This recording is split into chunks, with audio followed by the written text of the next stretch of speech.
Itu yang aqua gelasnya taruh sini. Ya, siap. Udah tuh lagi saya lagi. Oh, siap. Tahan. Ini wah buat tahanan ya. Pak, ya Pak, ya enggak benar betul. Betul Ustaz. Siap, masyaallah. Ayo. Allahumma shalli ala Muhammad. Allahumma shalli ala Allahumma shalli ala di atas. Hah? Awas. Ini nggak ada racunnya, Bu.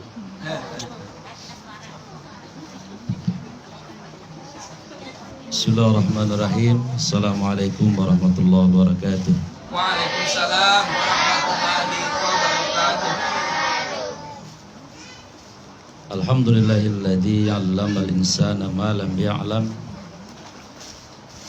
Walhamdulillahilladzi qad an'ama 'alaina bi ni'matil imani wal islam. Walhamdulillahilladzi qad an'ama 'alaina bi anwa'in ni'am. Asyhadu an la ilaha illallahul wahidul ahad alladzi lam yalid wa lam yulad wa lam yakul lahu kufuwan ahad. Salatan wa salaman ala nabiyyina Muhammadin wa ala alihi wa ashabihi wa ansarihi wa junudihi ajmain, amma ba'd. Qala Allah Ta'ala fi kitabil aziz wa huwa asdaqul qa'ilin. A'udzu billahi samii'il 'aliim minasy syaithaanir rajiim. Bismillahirrahmanirrahim. Wa in ta'uddu ni'matallahi la tuhsuha. Wa qala aidan fi ayatin ukhra, mathalul ladzina yunfiquna amwalahum fi sabilillahi amwat bal ahya'u walakin la tashkurun. Shadaqallahul 'azim. Ustadz Syari'in yang Allah muliakan, serta segenap pengurus, Ibu Tepi dan para dewan guru yang insyaallah Allah sangat cintai dan selalu sayangi, segenap anak-anak sekalian yang Allah cintai. Di dalam kitab Al-Usfuriyah karangan Syekh Muhammad Abu Bakar, kisah atau riwayat ini sering diungkap oleh para guru-guru kita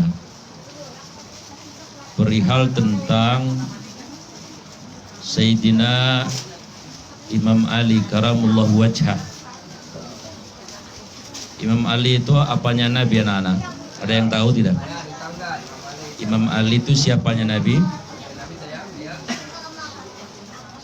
Oh iya, di sini santrinya tawadu Ustaz ya, nggak mau jawab. Sebetulnya sih rada bingung juga sebenarnya. Adalah menantunya Nabi ya, Imam Ali.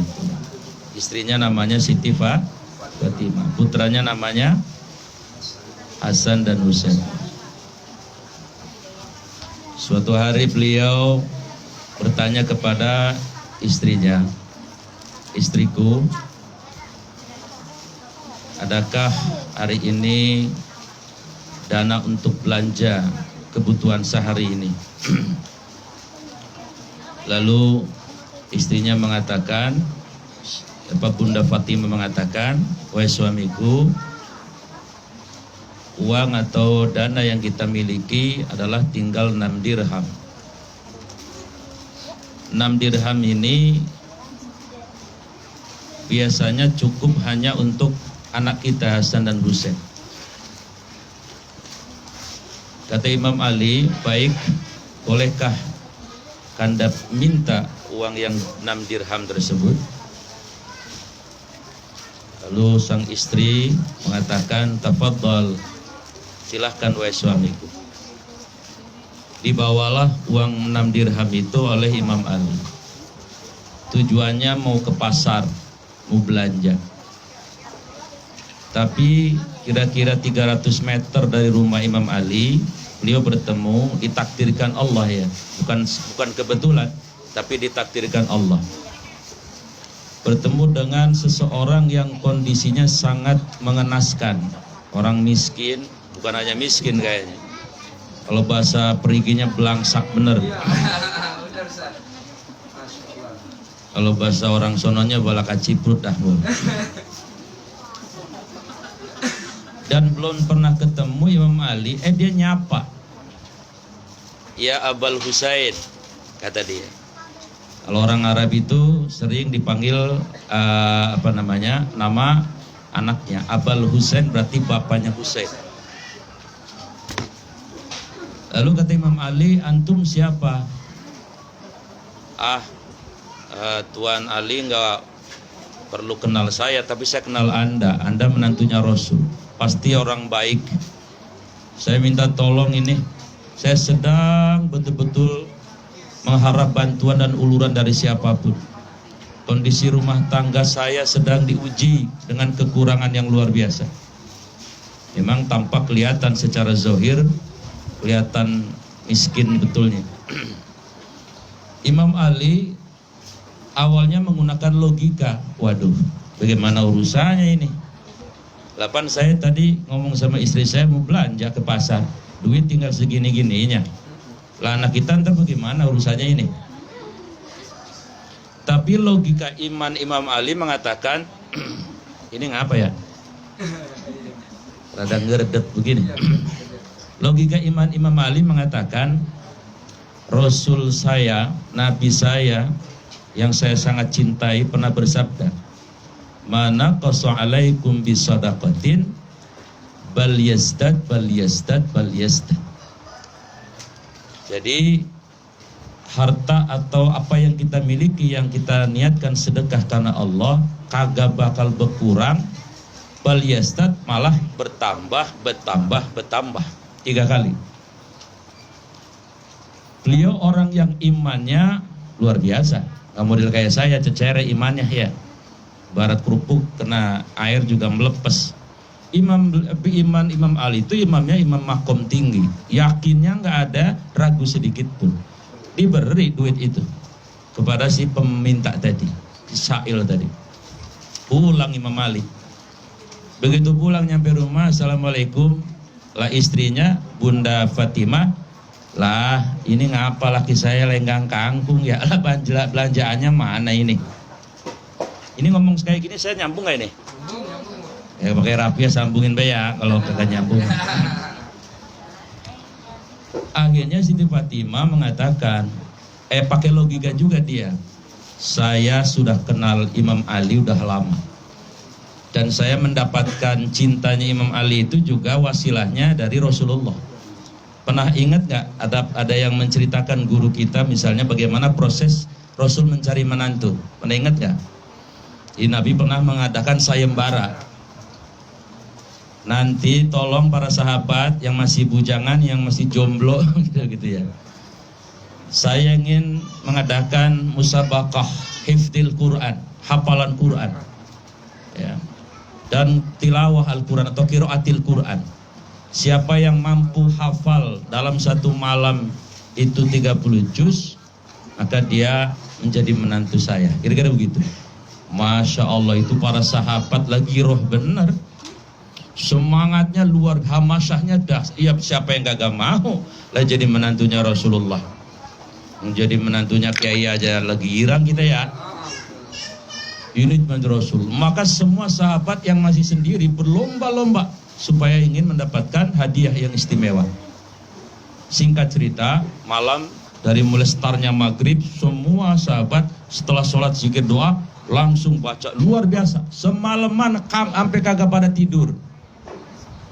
Nah Imam Ali dari rumah santai aja, seloyong jam 3:30 udah mau subuh datang. Itu sahabat masih baca pada ngegeriang semuanya, luar biasa semangatnya. Imam Ali sholat tahajud, sholat tahiyatul masjid, duduk dan zikir, lalu dia pulang lagi bentaran, nangin bangunin anaknya untuk sholat. Lalu datang lagi pas waktu subuh. Lah begitu selesai subuh diumumkan oleh Rasulullah, semua deg-degan luar biasa. Karena ini hadiahnya bukan main-main. Keluarganya Rasulullah itu jaminannya surga.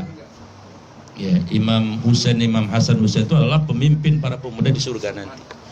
Lalu kata Rasulullah, alhamdulillah atas petunjuk Allah saya telah mendapatkan calon anak saya, menantu saya yang telah menghatamkan Al-Quran nomor 1 pertama kali. Semua pada melongo, siapa kali ya? Saya kali ini. Ada yang udah mau hampir hatam, udah kehabisan waktu. Ada yang udah hatam bener, sampai bengor mulutnya. Saking semangatnya luar biasa, nggak berhenti ya.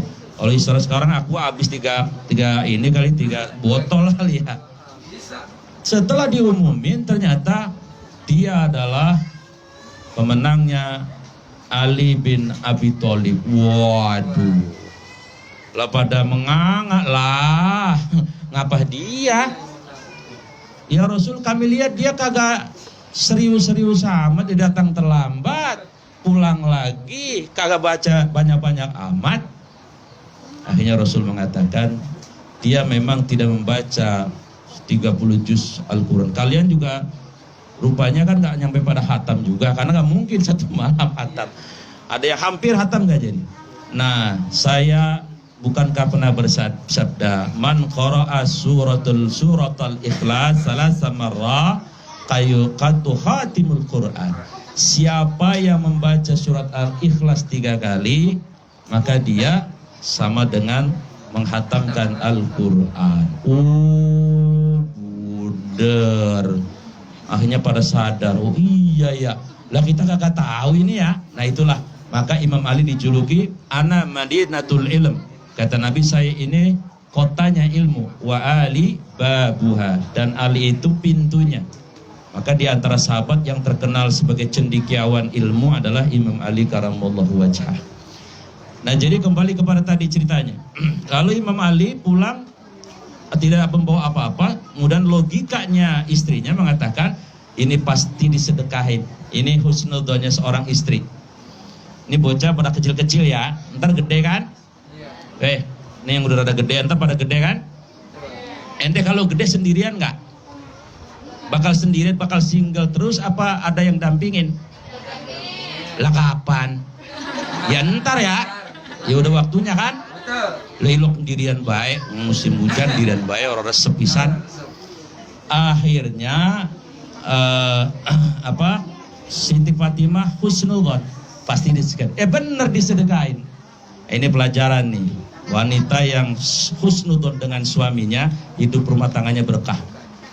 Tapi kalau istri roman-romannya sudon baik, ada. Balak ciprut pak, bukan rumah tangganya urusannya begitu. Lah kagak pulang-pulang, ya katanya di telepon kagak diangkat, di WA kagak dibales. Kemana sih ini orang? Lancong kemana ini? Jangan-jangan ngopi sama si Markona kalau di sono. La ilaha illallah. Semua yang urusannya suudon, endingnya, ujung-ujungnya lah kagak resep urusannya. Siti Fatimah husnudzon, pasti disedekain. Begitu sampai, waalaikumsalam, maaf istriku, ya tadi uangnya abang beri abang kasih sama orang yang sangat miskin. Kata Fatimah, saya udah duga bang, pasti abang kasih sedekah. Nggak apa-apa, saya ikhlas, saya ridho. Insya Allah, Allah nggak ngantuk, Allah nggak tidur, Allah akan balas. Subhanallah. Ketika Imam Ali karamullahu wajah mau ke masjid, keluar, lalu tiba-tiba kira-kira beberapa ratus meter lagi ada orang yang nuntun onta. Nah ontanya cakep bener. Dia manggil lagi, ya Abul Hasan katanya, wahai bapaknya Hasan, ta'al sini, antum mau nggak jual beli onta saya? Waduh, onta antum cakep banget ontanya ini. Antum mau kenal saya? Udah, nggak penting ente ngomong saya kenal ente. Tapi yang penting saya kenal antum. Kalaupun antum gak kenal nggak apa-apa. Yang penting saya kenal antum. Antum adalah menantunya Rasulullah. Lalu berapa nih harganya? Saya jual 100 dirham saja. 100 dirham. Tapi ada lagi nggak punya uang dulu, nggak apa-apa. Akadnya diakhirkan. Ada, jadi boleh. Jual beli akadnya diakhirkan boleh. Yang penting antarodin. Yang penting ridho. Yang jual ridho, yang ini ridho. Oh baik. Lah pergilah si penjual tadi. Ontanya Imam Ali dibawa ke pasar. Ya kalau bawa pulang lagi repot lagi. Orang lagi butuh makanan. Nyampe di pasar, belum nyampe masuk pasar baru di depannya ada yang nawar. Waduh, onta cakep banget ini ya. demplon bener ini. Kalau orang mah, onta begini cakep bener. Akhirnya ditawar, wah Imam Ali berapa nih Anda mau jual? Ya saya mau jual 300 dirham nih, antum mau nggak? Masya Allah, kalau 320 dirham saya mau banget. Belum nawar ke orang-orang banyak, baru satu orang langsung mau. Ya sudah kalau begitu, ayo kita jual beli antara din, sah. Bawa duit 300 dirham, bawa pulang ke rumah. Sebelumnya belanja dulu segala rengginang tuh. Geplak. Ya kalau sekarang mah, kalau di sini mah opak, wajik ya. Gengsot, gemblong, kue dongkal. Dikandutin semua bawa pulang. Begitu nyampe pulang, si istrinya ngeliatin dari kejauhan sambil tersenyum. Seserian kata orang Sunda. Nah ini pasti rezeki dari Allah nih. Assalamualaikum, salam. Abang ya. Lah ini banyak amat yang dikandutin. Kuan ini rezeki dari Allah. Tuh kan rezeki dari Allah. Bagaimana ceritanya bang? Begini nah yang ceritanya. Diceritain dari awal sampai akhir. Ya tentu saja bersyukurnya lalu sujud syukur mereka berdua. Nah setelah semua dipenuhi kebutuhan keluarganya, Imam Ali mau menemui Rasulullah. Karena ini peristiwa yang langka, jarang terjadi. Kok bisa seperti ini terjadi? Uang dari uang 6 dirham jadi berapa tadi? 300. Belum nyampe ke rumah, Rasul sudah ngeliatin bayangan Imam Ali sambil senyum. Assalamualaikum, salam. Mantu, iya. Mau ceritakan? Lah, kok Nabi tahu? Di sini. Saya mau cerita, apa kamu yang mau cerita? Waduh, Allah wa Rasul wa alam. Allah dan Rasulnya lebih tahu. Ya, Rasul dulu lah yang cerita. Nabi nggak tahu ceritanya, nggak tahu perjalanan apa yang dialami oleh Imam Ali, tapi Nabi diberitahu oleh malaikat Jibril. Kata Rasulullah, iya wahai Rasul. Iya kan menantunya kan emangnya li bae ngapa? Mengorok boleh apa? Li sini. Kemana Bu TP ini? Ini yang bawa onta pertama tadi yang jual ke ente siapa? Ente tahu nggak siapa? Lah saya gak tahu orang mana itu Rasul, saya baru ngeliatin. Dia adalah malaikat Jibril. Malaikat Jibril. Nah tahu nggak yang beli onta itu siapa li? Oh saya nggak tahu ya Rasul. Dia adalah malaikat Mikail. Ada yang mengatakan malaikat Israfil, ada yang mengatakan Mikail. Tapi yang membagikan rezeki itu malaikat Mikail. Maka kemudian Rasulullah SAW mengatakan, Ali, ya, kamu keyakinannya luar biasa. Bahwa Allah tidak ngantuk, Allah tidak tidur.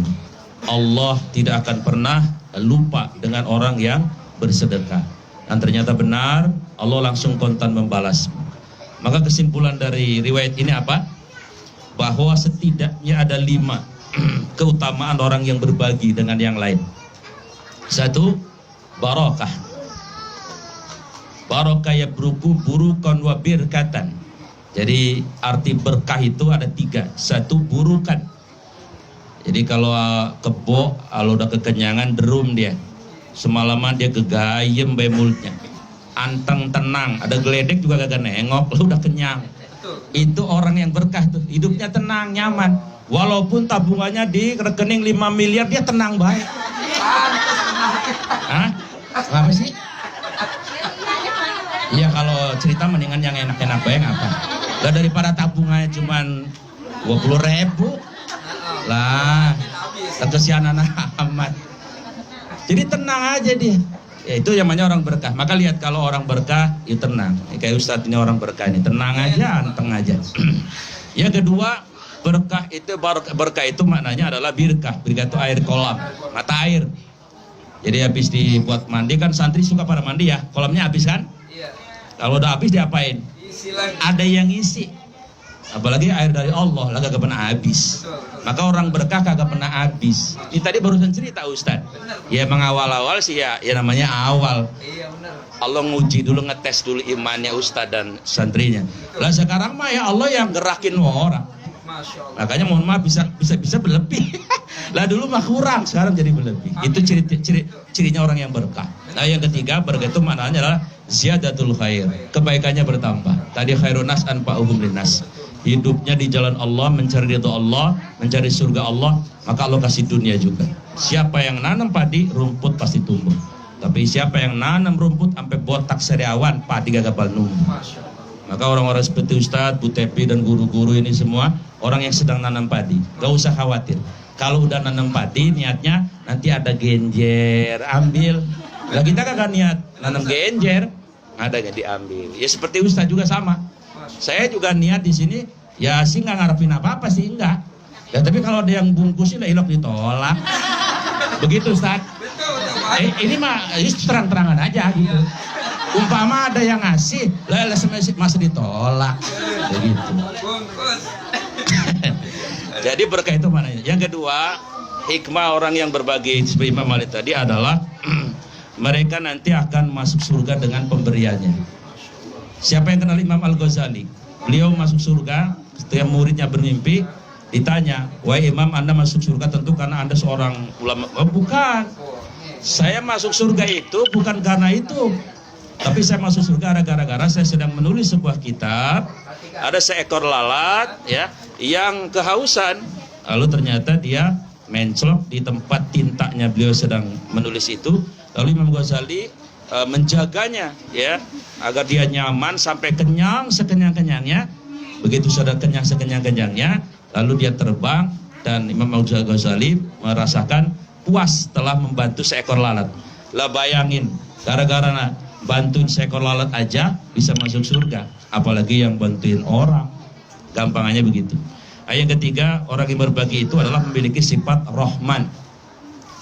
Sifat Rahman itu sifat Allah, diambil. Makanya Rasulullah bersabda, man lam yarham man fil ardi fala yurham man fis sama. Sebaliknya, orang yang menyayangi penduduk yang ada di bumi ini, maka yang di langit sayang sama dia, yaitu Allah dan Rasulnya. Yang tidak sayang, yang di langit pun tidak sayang. Selama orang dalam naungan sayangnya Allah, nggak usah khawatir. Allah akan menjadi pelindungnya, penolongnya, dan sebagainya. Yang keempat, orang yang berbagi insya Allah diberikan afiat, bukan hanya sehat. Santri mungkin kalau sehat itu cuman badannya doang, tapi kalau afiat, ruhnya sehat, hatinya tidak berpenyakit. Enak tuh orang kalau hidup kayak gitu. Orang lain sukses, dia doain, kagak ada iri hati. Lagi kurang dia sabar, dapat nikmat dia bersyukur, tuh orang yang sehat. Kemudian yang kedua, sehat mental, nggak depresi, nggak stres, nggak mongsang-mangsing, nggak bisa tidur. Nah yang ketiga, sehat fisik. Insya Allah orang yang suka berbagi, rohaninya sehat, mentalnya sehat, badannya juga. Ada nggak orang badannya sehat, rohaninya nggak sehat? Ada nggak? Itu yang di TV yang pakai baju oret, baju oret itu siapa nanya? Koruptor, udah kaya raya, masih ngambil. Badannya masih sehat, badannya seger, tapi ruhnya sakit, ruhnya balakaciprut. Jadi terjadi seperti itu. Nah, yang terakhir, orang yang berbagi itu dijamin oleh Allah minimal tadi di surat Al-Baqarah 261, Allah akan balas dengan 700 kali lipat.